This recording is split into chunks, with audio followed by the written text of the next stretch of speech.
Pois bem, meninos, então boa noite. Hoje nós daremos início à nossa disciplina, tá? Assistência de enfermagem ao idoso.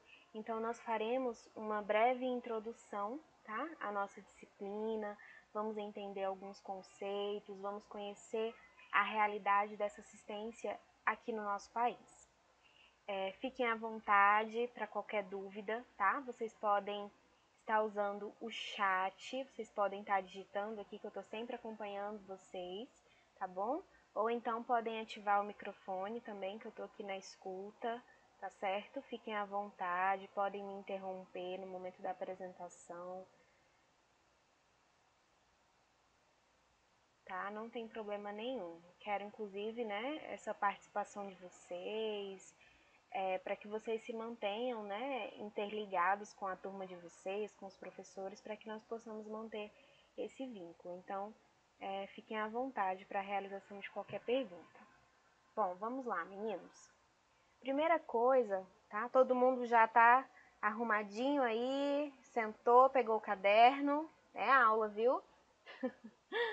Então, vamos lá, meninos. Primeiro, nós precisamos entender o que seria o envelhecimento, né? Nós precisamos entender quem são os idosos, quem serão os nossos grupos de trabalho, qual é a realidade dessa proporção desse grupo aqui no nosso país. Então, aqui nessa imagenzinha nós temos um grupo de idosos, né? Que aqui no nosso país é considerado a pessoa idosa a partir dos 60 anos de idade, certo? Então, aqui nós temos um grupo, né, de idosos felizes, se relacionando, né? Então, essa é a imagem do idoso saudável na qual nós temos, né? Nós não precisamos, eu quero que vocês coloquem na cabeça de vocês, meninos, que o envelhecer, ele não precisa ser um adoecimento, tá? O envelhecimento e o adoecimento não necessariamente eles vão andar juntos. Eu posso muito bem ser um idoso saudável, ter uma rotina de vida normal, conseguir me alimentar sozinho, conseguir realizar as atividades do meu dia sozinho, ser completamente independente, tá? Nós precisamos parar de associar o envelhecimento ao adoecimento, tá bom? Já começou a aula. Concentra. Tá, meninos? Então, aqui no nosso país, né, resumindo, aqui no nosso país, nós consideramos a pessoa idosa aquela a partir dos 60 anos de idade, tá? Nós não precisamos associar o envelhecimento ao adoecimento. Essa pessoa idosa, ela pode ser uma pessoa completamente saudável, tá? Sem nenhuma doença crônica, totalmente independente, que realiza todas as suas atividades. E nós vamos entender justamente na nossa aula de hoje essa diferença, tá, galerinha? Então, qual a diferença do envelhecer saudável e do envelhecer adoecido, tá? E aí, em qual setor, né, em qual grupo de idosos nós iremos atuar e como nós iremos atuar, tá? Até aqui tudo bem, tranquilo? De boa na lagoa? Alguma pergunta? Deixa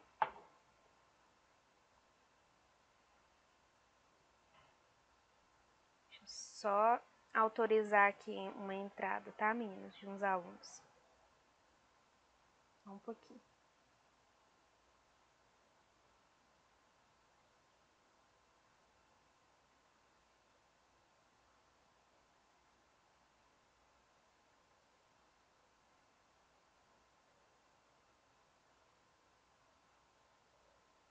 De boa na lagoa, né, Jussara? Então, bora lá. Aí aqui ele nos fala também em relação ao crescimento, né, da população idosa no nosso país. Eu acredito que seja uma realidade que vocês conseguem perceber também, né? A quantidade de idosos que nós temos na nossa população, no nosso vínculo.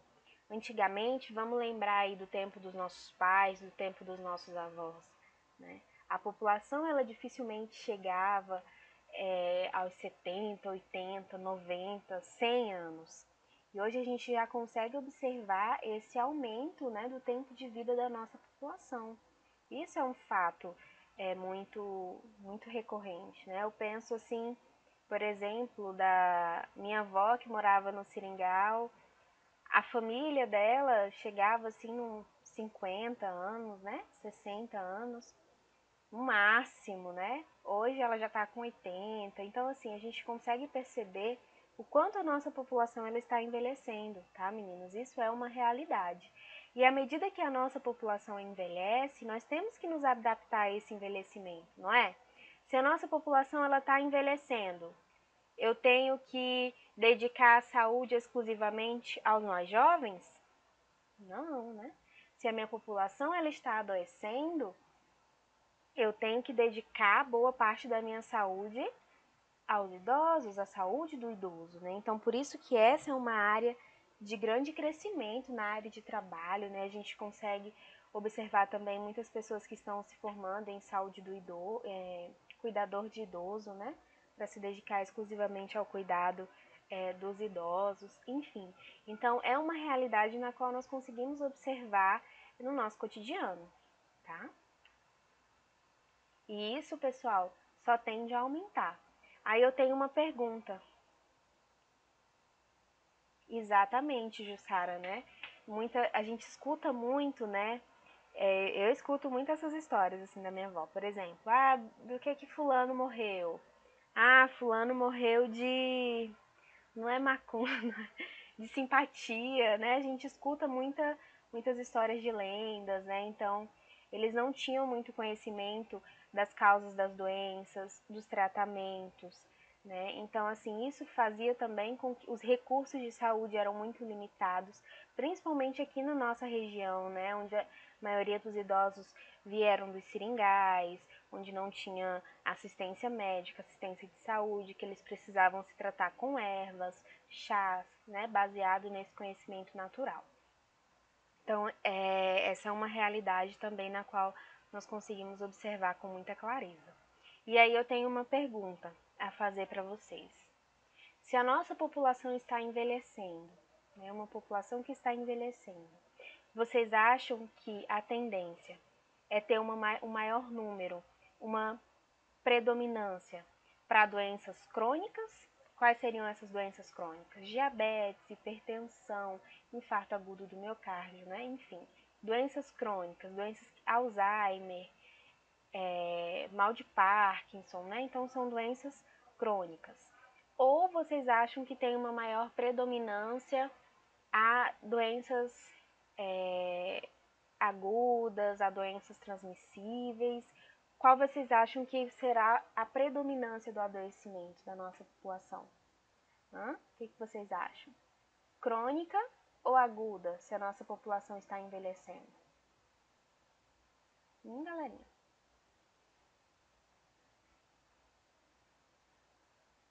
Doença crônica, né?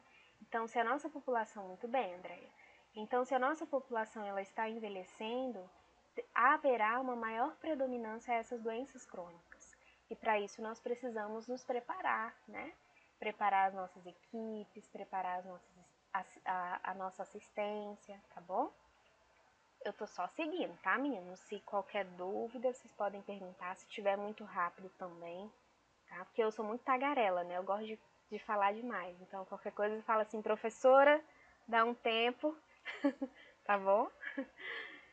Aqui em relação ao crescimento... Cadê? O que a Jussara falou, né? Devido a hábitos alimentares, ao cotidiano, sim, todos esses fatores influenciam, tá, Jussara? Mas também tem a questão da idade, como nós vamos observar, né? À medida que nós estamos envelhecendo, o nosso organismo, ele passa por diversas mudanças, né? E tudo isso prevalece ao aparecimento dessas doenças crônicas também, tá bom? Então, vamos lá. Crescimento da população idosa. O rápido crescimento da população idosa em poucos anos irá mudar completamente o atual quadro demográfico, trazendo efeitos significativos em todos os níveis da sociedade, principalmente na saúde pública e, consequentemente, para os profissionais de saúde. requerendo cada vez mais qualificações e excelência no atendimento desse segmento etário. Então, esse rápido crescimento dessa população idosa, ela vai trazer consequências para a nossa sociedade, tá? Então, por exemplo, à medida que eu tenho uma maior quantidade de idosos, né, eu tenho que ter uma equipe de saúde preparada para receber esse grupo etário, eu tenho que ter medidas de prevenção a doenças crônicas, né? Eu tenho que ter um apoio a esse grupo etário que muitas vezes são sozinhos, não têm familiar, né? Que precisam de um apoio social, né? Então, a nossa sociedade, ela precisa estar preparada para essa realidade, tá? Nós precisamos, então, nos qualificar, né? Melhorar o nosso serviço, porque vejam só, né? Nós nos formamos como enfermeiros, técnicos, generalistas, né? O que seria isso? Quando vocês se formarem, vocês poderão trabalhar no hospital do idoso, poderão trabalhar no hospital da criança, na maternidade, em qualquer um desses setores, certo? Mas qualquer um desses setores, vocês vão precisar ter um conhecimento específico, né? Daquele local em que você está trabalhando. Então, se você vai trabalhar lá no hospital do idoso, vai cuidar dos idosos, né? Você tem que ter uma noção muito clara de quais são as necessidades desse grupo, né? De quais são as especificidades. Será que uma medicação que eu faço em um jovem de 20 anos, eu tenho que fazer da mesma forma em um idoso de 100 anos? Será? O que vocês acham?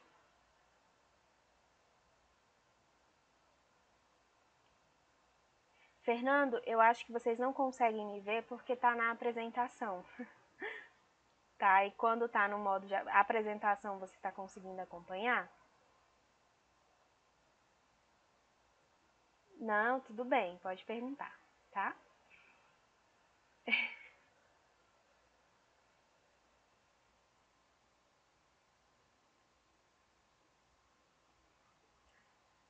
Exatamente, ó, a Jussara e a Pamela acreditam que tem muita diferença em relação a isso. E tem mesmo, né? Quando você vai fazer, por exemplo, um acesso venoso, né, em um idoso, onde as suas veias elas já são bem mais fragilizadas, você não pode usar um grande calibre numa veia daquela, né? Não sei se vocês já tiveram aula de farmacologia, né? Mas você não pode usar um acesso muito calibroso, né, naquela veia, uma veia extremamente sensível. Se você vai fazer uma medicação que é muito vesicante, que a gente chama, né? O que é uma medicação muito vesicante? É uma medicação que pode causar uma flebite, né, que é uma inflamação das veias. Então, você tem que fazer essa medicação mais diluída, tá? Em relação ao peso, com certeza, né, Pamela? Então, por exemplo, tem um medicamento que ele é indicado em tais concentrações, mas a gente está observando que o nosso paciente é um paciente extremamente desnutrido, de baixo peso, então essa medicação ela precisa ser reduzida, né, a concentração dela, para não vir a causar muitos efeitos adversos nesse paciente. Então tudo isso tem que ser adequado, né? Quem também já teve a experiência, né, de acompanhar alguém no hospital do idoso, enfim, vocês podem perceber que a maioria das medicações elas são por via oral, tá? Pouquíssimas são por via intramuscular, né? Porque o paciente idoso ele tem os seus músculos mais sensíveis, mais atrofiados, né? Então, poucas medicações são feitas por via intramuscular. Poucas também são feitas por via endovenosa, justamente por conta dessa limitação do acesso, né? Então, a maioria das medicações, elas são de preferência via oral, tá? Então, essa é uma especificidade, né? É um cuidado específico a esse grupo de idosos, no qual nós temos que ficar muito atentos, tá bom? Tranquilo? Boa noite aos meninos que estão entrando agora, tá? Fiquem atentos à nossa aula, qualquer dúvida, estou à disposição. Então, vamos lá. o envelhecimento, né? Nós temos direito ao envelhecer, né? É um direito nosso. O envelhecimento, a velhice e as pessoas idosas revelam a necessidade de discussões mais aprofundadas. Envelhecer com dignidade é um direito humano fundamental. Toda a sociedade deve reunir esforços para a garantia desse direito. Então, assim, meninos, eu fico muito triste, muito sensível, né, com algumas situações nas quais a gente acompanha de idosos sendo abandonados, né, inclusive idosos sendo abandonados em um leito de hospital, tá? Quando os familiares eles vão lá acompanhar para internar esse paciente e depois abandonam, fogem, tá? Então, infelizmente, essa é uma realidade, né, de idosos sendo abandonados, de idosos que não são acompanhados. Entretanto, como nós vamos acompanhar no Estatuto do Idoso, esses indivíduos, eles têm o direito à dignidade, né, a um envelhecer com dignidade. Todos nós, se Deus quiser, se a gente chegar até lá, se a gente não morrer antes, nós vamos envelhecer, né? E eu tenho certeza que todos nós queremos envelhecer com dignidade, né? Exatamente, a Jussara falou, né, dos abandonos, maus tratos, a Andrea dos que são deixados em asilos, né? Infelizmente é uma realidade, né, esse abandono, principalmente por parte da família, né, que simplesmente abandona o idoso, enfim. Questão dos maus tratos também que a gente observa, né? Idosos que são maltratados pelo próprio familiar durante o seu cuidado, por um cuidador, né? Maus tratos pelos próprios profissionais de saúde também, né, Gilberto? Então, assim, infelizmente, são situações nas quais a gente consegue observar, né, que estão na nossa rotina, infelizmente. E aí eu vou trazer muito pro lado da humanização também, né? Que era a disciplina que vocês teriam, mas que já foi ofertada, né, para outra turma. Enfim, mas a humanização ela tá muito ligada à saúde do idoso, né? Para você cuidar de um idoso, você tem que ter o seu trabalho de humanização muito forte. São pessoas que são mais sensíveis de duas formas, sensível emocionalmente e sensível fisicamente. Concorda? Que o idoso ele é sensível em ambas as partes. Ele tanto o seu corpo, né, tanto a sua estrutura física, ela é sensível, quanto o seu estado emocional. E nós, como profissionais de saúde, nós precisamos trabalhar essa humanização de uma forma muito presente, né? Fortalecer essa humanização. Muitas vezes, eu já trabalhei e fui coordenadora de uma unidade de saúde lá em Feijão. E eu observava muito os idosinhos, né? Tinha uns que iam mais que os próprios funcionários do posto. Todo dia eles acordavam cedo e estavam lá na unidade de saúde. Eles estavam doentes? Não, eles não. Eles iam lá para ferir a pressão, para medir a glicemia, mas estavam saudáveis, estavam bem. Eles só queriam estar ali para poder conversar, para poder interagir. Então, muitas vezes esses idosos, e vocês vão encontrar isso na rotina, no trabalho de vocês, eles só querem essa conversa, tá? Essa atenção que muitos deles não recebem em casa, né? Então, eles vão procurar a atenção de outras pessoas. E aí, às vezes, eles se deparam com profissionais que não trabalham essa humanização, que não se importam, né? E aí a gente tem que receber, tem que acolher, tem que cuidar, né?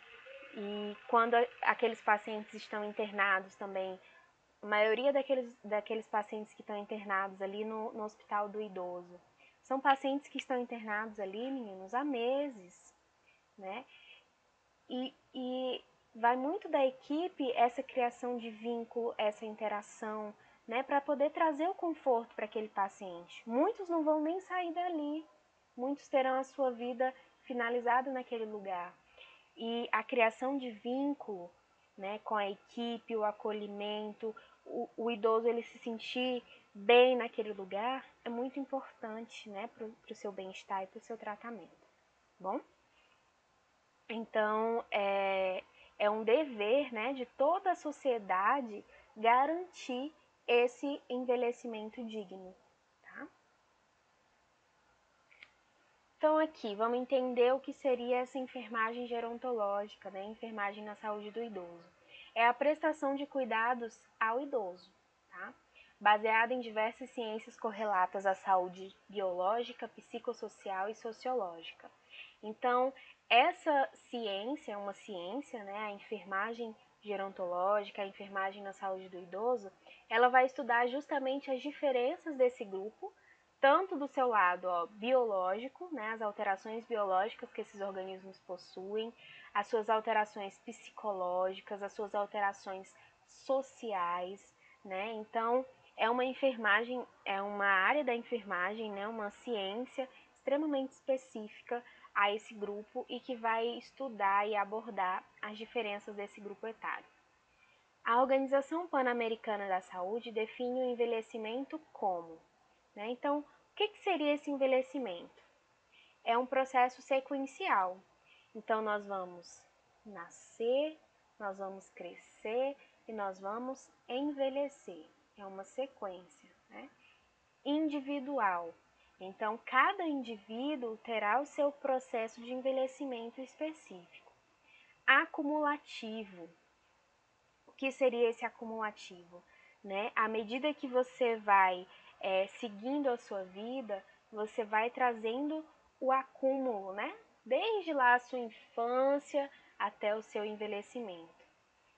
Irreversível. O que seria esse irreversível? Depois que eu envelheci, eu não tenho mais como ficar jovem, né?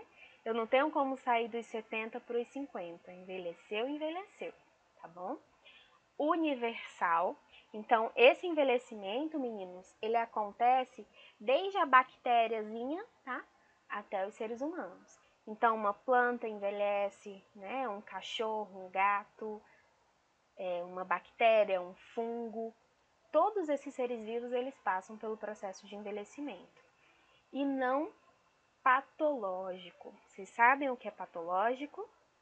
Patológico está ligado ao adoecimento, não é? Então, o envelhecimento, ele não é patológico, ele não é uma doença, tá?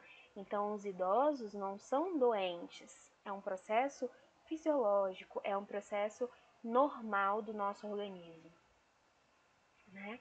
De deterioração de um organismo maduro, próprio a todos os membros de uma espécie, de maneira que o tempo o torne menos capaz de fazer frente ao estresse do meio ambiente, tá? E, portanto, aumente a sua possibilidade de morte.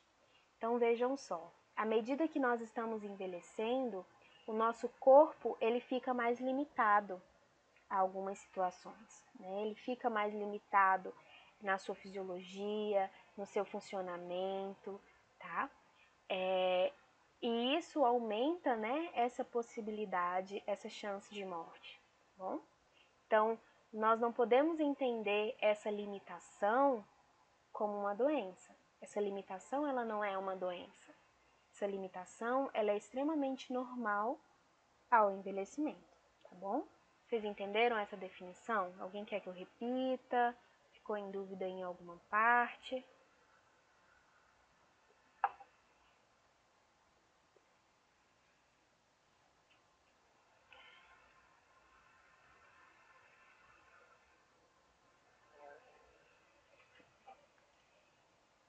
Então, como nós falamos, meninos, nosso país ele está passando por um processo, não é, de envelhecimento populacional. A gente está observando a nossa população envelhecer. E quando que isso acontece? Quando acontece uma diminuição da fecundidade, então diminui a taxa de nascimentos, tá bom? Assim como diminui a mortalidade e aumenta o quê? A expectativa de vida. Então, nós temos menos pessoas nascendo, né? Menos pessoas morrendo e aumentando essa expectativa de vida. Então, a junção desses três fatores levam ao processo de envelhecimento da população, tá bom? Certinho? Fácil, fácil, né? Agora aqui eu quero que vocês prestem muita atenção nesses dois termos, tá? Que são o processo de envelhecimento. Nós temos a senescência. O que seria essa senescência? Ele é o processo natural, né, de redução da reserva funcional do idoso. Vamos pensar naquele idoso que está caminhando assim de uma forma mais lenta, né, que está com uma marcha lenta, está com um pouco de dificuldade de caminhar, mas ele continua conseguindo caminhar, realizar as suas atividades, né? Esse processo de limitação é um processo natural, é normal ao organismo. Então, quando nós envelhecermos, nós vamos ter um pouco mais de dificuldade de caminhar, de se locomover, de realizar algumas atividades físicas, né? Então, é um processo natural do envelhecimento. E nós temos, por exemplo, a senilidade, que é uma condição de sobrecargas relacionadas aos mecanismos fisiopatológicos do idoso. Vamos pensar em um idoso que está com o mal de Parkinson. Vocês já ouviram falar do mal de Parkinson? Que é aquele que a pessoa fica tremendo, né? E tem muita dificuldade de se locomover, de realizar as suas atividades. Então, aqui nesse caso, esse processo de envelhecimento está ligado à senilidade, tá? Porque esse idoso, ele vai ter um adoecimento que vai trazer uma maior limitação, né, para a realização das suas atividades. Então, vejam só, nós temos duas situações semelhantes, certo? Mas, ao mesmo tempo, duas situações diferentes. Então, a senescência é um processo natural. Então, naturalmente, o indivíduo ele vai ter essa dificuldade, essa locomoção mais lenta, essa marcha lenta, essa realização de atividades de forma mais limitada, mas é extremamente diferente do outro organismo que tem, por exemplo, um mal de Parkinson, né? Então, o mal de Parkinson ele causa uma limitação muito maior dessa movimentação e dessa realização de atividades, tá bom? Então, a senescência é um processo natural e a senilidade é um processo ligado a mecanismos fisiopatológicos. Então, há mecanismos patológicos, há adoecimento, há outras doenças que estão limitando essa situação. Tranquilo?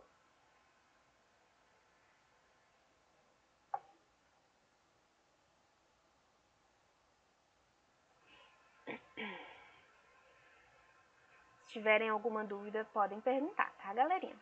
Fiquem à vontade. Então, o processo, se estiver rápido também, tá? Me avisem. Porque aqui, sem estar olhando para a carinha de vocês, é mais difícil, né? Eu saber se vocês estão acompanhando ou não. Tá bom? Então, vamos lá. O processo de envelhecimento desenvolve no organismo humano diversas modificações, né? Então, o envelhecimento, ele vai trazer alterações no nosso organismo. Essas alterações, elas vão ser biológicas, elas vão ser psicológicas, elas vão ser sociais, tá? E à medida com que a idade vai avançando, essas mudanças, elas tendem a ser maiores, tá? O bem-estar da pessoa idosa depende de fatores físicos, mentais, sociais e ambientais e pode estar relacionado a situações positivas ou negativas, tanto no idoso quanto em sua família, né? Então, para que o idoso ele tenha saúde, vocês lembram lá a definição de saúde? Que é um conjunto de bem-estar físico, social e mental, não é? Então, para que nós possamos proporcionar esse bem-estar a uma pessoa idosa, ela vai ser dependente do quê? De situações físicas, né? Então, ela vai depender da condição física daquele idoso, vai depender da condição mental, da condição social, ao ambiente em que aquele idoso está envolvido. E tudo isso também vai ser muito dependente quanto à sua relação com a sua família.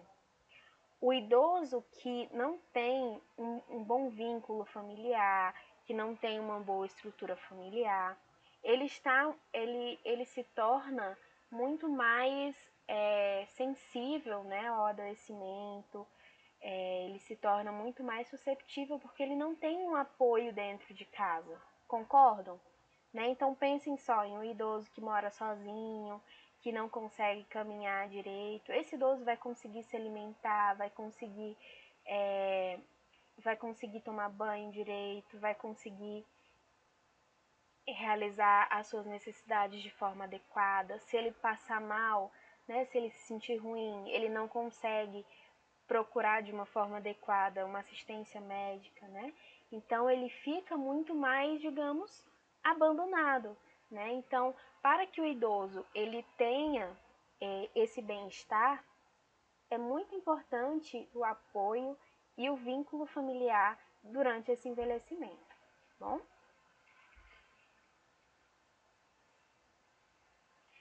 Aí aqui nós temos as atividades de vida diária, tá? O que são essas atividades de vida diária?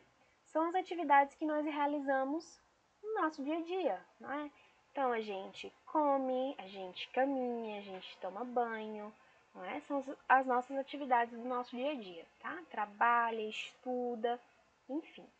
Então essas atividades de vida diária, elas estão relacionadas ao autocuidado. O que é?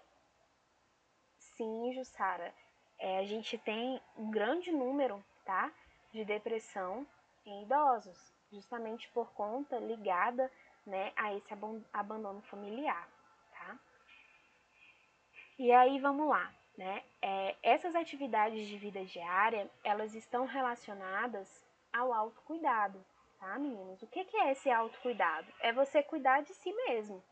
Então vocês, né, que são adultos, vocês conseguem comer sozinhos, vocês tomam banho sozinhos, né? Vão trabalhar, caminham, vão ao banheiro, enfim. Vocês realizam esse autocuidado. Nós vamos observar que alguns idosos eles apresentam uma certa limitação na realização dessas atividades, né? O que requerem a presença de um cuidador para auxiliar a pessoa idosa a realizar algumas dessas funções, né? Que funções? Por exemplo, alimentar-se, deambular, tá? Deambular é caminhar, tá, meninos? Banhar-se, né? Mobilizar-se, mover-se, vestir-se, ir ao banheiro, manter o controle sobre suas necessidades fisiológicas, tá? Então, alguns idosos, eles não conseguem realizar algumas dessas atividades de vida diária sozinhos. Então, eles necessitam de auxílio, necessitam de apoio, tá? De um cuidador diante dessas circunstâncias. E aí, de acordo com a Organização Pan-Americana de Saúde, né, nós podemos classificar os idosos como independentes, semidependentes e dependentes, tá bom? O indivíduo que é independente, ele realiza todas as suas atividades básicas de vida diária, de forma independente. Então, ele consegue comer sozinho, tomar banho, vestir, caminhar, ele faz tudo de forma independente, tá bom? Semidependente, comprometimento de uma ou mais função de cultura e aprendizado, né? Então ele tem alguma alteração nas suas funções de cultura, né? Que entraria aí a questão de relacionamento social, de aprendizado, né? Alterações, por exemplo, no entendimento de algumas circunstâncias, tá? Tomar banho, divertir-se. Então, se o indivíduo ele tiver alguma alteração, algum comprometimento nessas funções, ele vai ser considerado semidependente. Dependência incompleta é quando nós temos o comprometimento de uma ou mais funções vegetativas simples, como por exemplo controle das eliminações urinárias, intestinais, tá? Assim como alterações na cultura, no aprendizado, que aí a gente poderia incluir o banho, a vestimenta, a relação social, tá? E a dependência completa. O que seria essa dependência completa? É aquele idoso que não consegue realizar nenhuma atividade de vida diária sozinha. Então, ele precisa de auxílio para se alimentar, para vestir, para tomar banho. Para tudo, ele precisa de auxílio. Então, ele tem uma dependência completa. Ele é totalmente dependente de um cuidador, tá? Então, esses indivíduos, eles estão... Pode, Tamires, fique à vontade.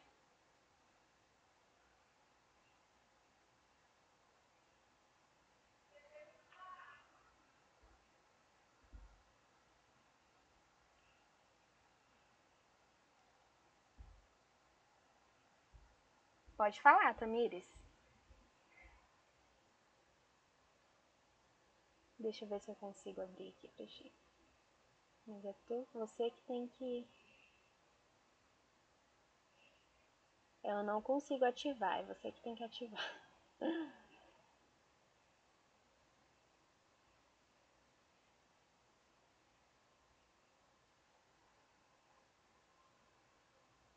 Se você quiser digitar, eu posso ler aqui também para os demais. Tá?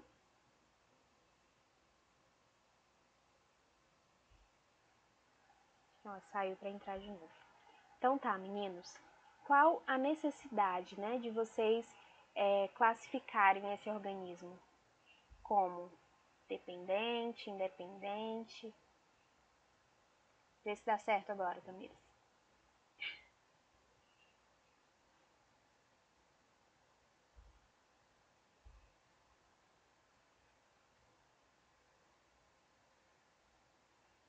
Deu não?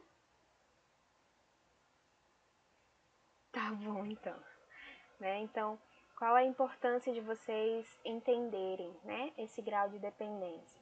Para que vocês conheçam, né, o indivíduo com o qual vocês estão trabalhando. Então, vocês precisam saber qual o grau de dependência daquele idoso, né, diante da realização de atividades básicas, né, das atividades de vida diária. E aí você precisa saber quais as limitações, quais as necessidades daquele idoso, tá bom? Tá bom, Tamires? Fico no aguardo, tá? Todo mundo tá entendendo, então?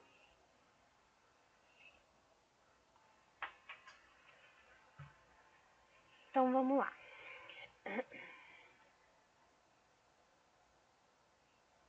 A saúde do idoso ela será atingida por diversos fatores nesse período de vida, sendo evidenciadas alterações no passar do tempo, né? Então, à medida com que a pessoa ela vai envelhecendo, né? A idade vai aumentando, essas alterações elas também tendem a aumentar, essas limitações elas tendem a aumentar, tá? Esse grau de dependência ele tende a aumentar. Então, a cognição, o que é a cognição? O aprendizado, né? A memória, o humor, a comunicação, a mobilidade, elas serão alteradas à medida, né, que o tempo evolui, gerando déficit em diversas dimensões do indivíduo em idade avançada, podendo acarretar sérios danos à sua integridade física. Então, por exemplo, né, à medida que esse indivíduo ele está envelhecendo, essas alterações elas tendem a aumentar, não é? Muitas vezes, né, a gente consegue perceber a diferença, por exemplo, entre um idoso de 60 anos e um idoso de 90 anos. Em geral, né, não vamos generalizar, mas em geral esse idoso de 90 anos, ele apresenta mais limitações que o idoso de 60 anos, não é verdade? Porque essas limitações, elas vão aumentando, elas vão surgindo ao longo do tempo, tá?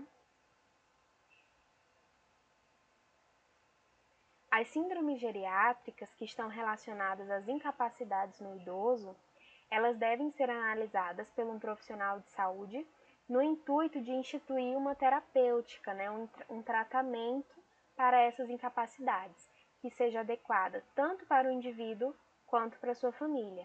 Então vejam só, né, em geral, nós estamos sempre relacionando o idoso com a sua família, né? Porque em geral, quem realiza esse apoio é justamente a família.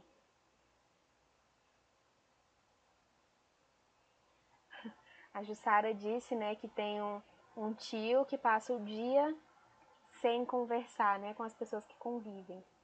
Mas é justamente isso, né, Jussara? Às vezes eles precisam dessa atenção de outras pessoas, esse convívio com outras pessoas. Isso é muito comum acontecer, tá?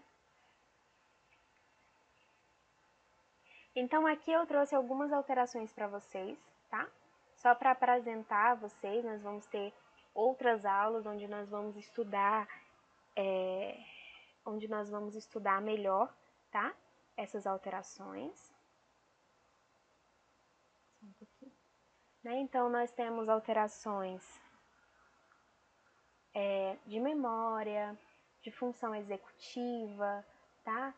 Na linguagem, né? Na própria fala, praxia, que é na linhagem de Ah, não, movimentação. aqui é uma coisa, aqui, ó. É uma coisa, agora não Amor, baixou, tá aqui o não. rachado aqui, ó, da ponta a outra.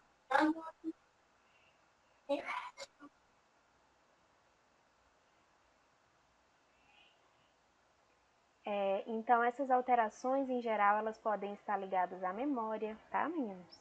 A função executiva, né? Essa função executiva é a realização de tarefas, né? De atividades. A linguagem, a própria fala, às vezes, desse idoso, ele fica mais limitada. Praxia, que é a movimentação. A gnosia, o reconhecimento, né? De objetos, de funções. A função visual e espacial também, ela está muito limitada, tá? Então, são algumas alterações que podem estar ligadas ao envelhecimento. Em relação à mobilidade, também podem estar presentes alterações na postura, na capacidade aeróbica, na continência esfinteriana, tá? Que a continência esfinteriana, que entra tanto o controle do esfíncter anal como uretral, tá? Dentre as síndromes geriátricas, né, que vão trazer essa incapacidade ao indivíduo, nós temos presentes a incapacidade cognitiva, que é justamente essa incapacidade de aprendizado, de memória, né? Então, o indivíduo ele vai ter uma perda de memória, uma perda nos níveis de aprendizado, tá? Uma instabilidade postural. Então, vocês já perceberam que os indivíduos idosos, eles normalmente vão se curvando, não é? Justamente por conta dessa instabilidade postural, tá? Muitos podem ser levados à imobilidade, né? Então, quando principalmente a gente observa aqueles mais idosinhos mesmo, né? De mais de 100 anos, que ficam realmente restritos ao leito, né? Que ficam imóveis no leito, tá? A incapacidade cognitiva também é uma síndrome geriátrica, né? Quando o indivíduo ele não realiza comunicação verbal, visual, tá? Nenhum tipo de comunicação com o meio e o ambiente externo. Incontinência urinária, então essa incontinência urinária ela também vai estar presente em muitos desses idosos. Acredito que vocês já tenham observado, né, que muitos idosos eles fazem uso de sonda vesical. Já observaram?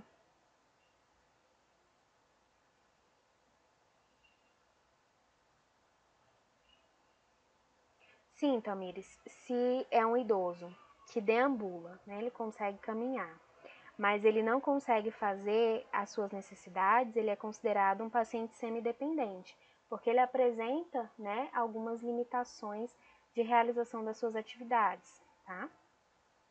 Então, ele é sim semidependente.